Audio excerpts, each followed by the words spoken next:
Di sini kita bisa lihat nih pertentangan dasarnya. Di satu sisi, ada pilihan buat hidup sesuai tujuan kita. Di sisi lain, ada pemberontakan karena kesombongan. Memilih hidup untuk kemuliaan diri sendiri, bukan untuk kemuliaan pencipta.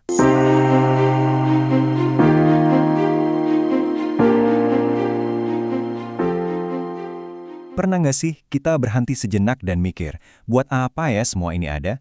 Apa tujuan besar di balik keberadaan kita? Nah, dalam pembahasan kali ini, kita akan gali satu jawaban yang sangat mendasar dan provokatif untuk pertanyaan-pertanyaan abadi itu. Yuk, kita mulai. Langsung to the point ya, sumber yang kita bahas ini ngasih satu klaim yang kuat banget. Ini bukan sekedar pernyataan biasa loh. Ini adalah fondasi dari semua yang akan kita omongin. Gagasan bahwa segala sesuatu di alam semesta, termasuk kita semua, ada untuk satu tujuan tunggal yang agung. Oke, jadi apa sih maksudnya ini? Menurut sumber kita ini, yang dasarnya dari teks-teks kuno, intinya gini, semuanya itu datang dari satu sumber ilahi, ditopang sama kuasanya, dan pada akhirnya ada untuk kemuliaannya.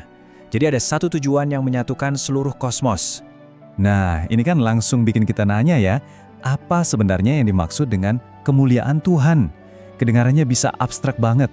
Oke, mari kita bedah definisi yang diberikan oleh sumber ini. Yang menarik dari definisi ini adalah, kemuliaan itu bukan sesuatu yang dimiliki Tuhan, tapi siapa Tuhan itu. Itu esensinya, pancarannya yang terlihat, suasana kehadirannya. Jadi ini bukan cuma satu sifat, tapi totalitas dari keberadaannya. Keren ya? Terus, kita bisa lihat kemuliaan ini di mana? Sumber ini ngajak kita buat lihat ke alam sekitar. Coba deh lihat sekeliling kita. Dari kekuatan seekor singa, keteraturan planet-planet, sampai keindahan bunga yang sederhana. Seluruh ciptaan, dari yang paling kecil sampai yang paling besar, katanya sih, mencerminkan aspek-aspek dari karakter sang pencipta. Nah, sumber ini kemudian nunjukin gimana pemahaman soal kemuliaan ini tuh terungkap seiring waktu. Mulai dari Taman Eden, terus diungkapkan secara dramatis ke Musa, lalu berdiam di bait suci dan puncaknya, diwujudkan sepenuhnya dalam satu pribadi. Dan inilah puncaknya. Menurut sumber ini, Yesus adalah representasi kemuliaan Tuhan yang paling jelas, paling lengkap. Kalau kita mau tahu seperti apa kemuliaan Tuhan itu, teks ini bilang, lihatlah Dia, cahaya kemuliaan Allah yang menjelma jadi manusia. Nah, disinilah konfliknya mulai muncul. Teks ini bilang, kalau semua ciptaan lain secara naluriah memuliakan penciptanya, ada dua yang gagal melakukannya, malaikat yang jatuh dan manusia. Ini jadi inti dari masalah yang dijelaskan di sumber ini. Di sini kita bisa lihat nih pertentangan dasarnya. Di satu sisi, ada pilihan buat hidup sesuai tujuan kita. Di sisi lain, ada pemberontakan karena kesombongan. Memilih hidup untuk kemuliaan diri sendiri, bukan untuk kemuliaan pencipta. Menurut sumber ini, pilihan kedua inilah yang jadi akal dari semua dosa. Kutipan kunci ini benar-benar merangkum masalahnya. Jadi, menurut teks ini, gagal memuliakan Tuhan itu bukan cuma kesalahan kecil loh.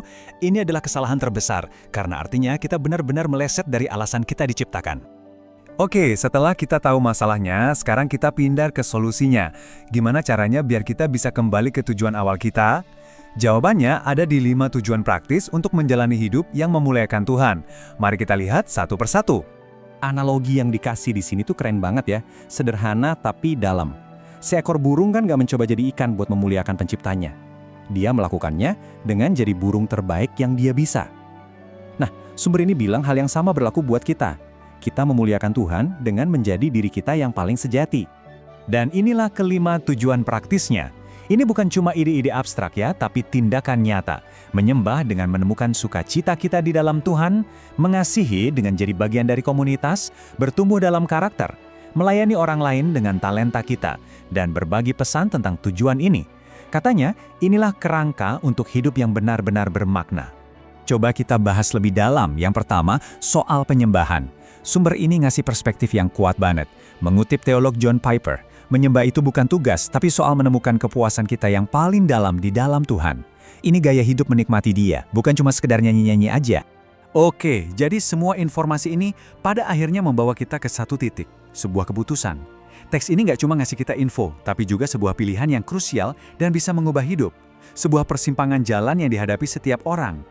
Dan buat nunjukin seberapa pentingnya pilihan ini, sumbernya pakai contoh Yesus sendiri. Bahkan Dia pun menghadapi momen penentuan. Apakah akan memenuhi tujuannya meskipun sulit, atau memilih jalan yang gampang dan egois. Dan kita juga dihadapkan pada pilihan yang sama. Dan ya, semua ini akhirnya mengerucut ke satu pertanyaan inti ini. Pertanyaan yang diajukan sumber ini ke kita semua. Ujung-ujungnya cuma ini. Kita mau hidup untuk siapa? Dan risikonya atau imbalannya digambarkan besar banget. Sumber ini ngasih dua hasil yang benar-benar kontras. Kalau kita coba genggam erat hidup kita untuk diri sendiri, katanya kita malah akan kehilangan semuanya. Tapi kalau kita menyerahkannya untuk tujuan yang lebih besar, justru kita akan menemukan kehidupan yang nyata dan abadi. Kita tutup pembahasan kali ini dengan pernyataan terakhir dari sumbernya. Ini semacam call to action yang kuat banget, yang menyatakan bahwa titik awal dari kehidupan yang sejati itu adalah komitmen total. Sebuah pemikiran yang provokatif untuk kita renungkan, terlepas dari apa yang kita yakini.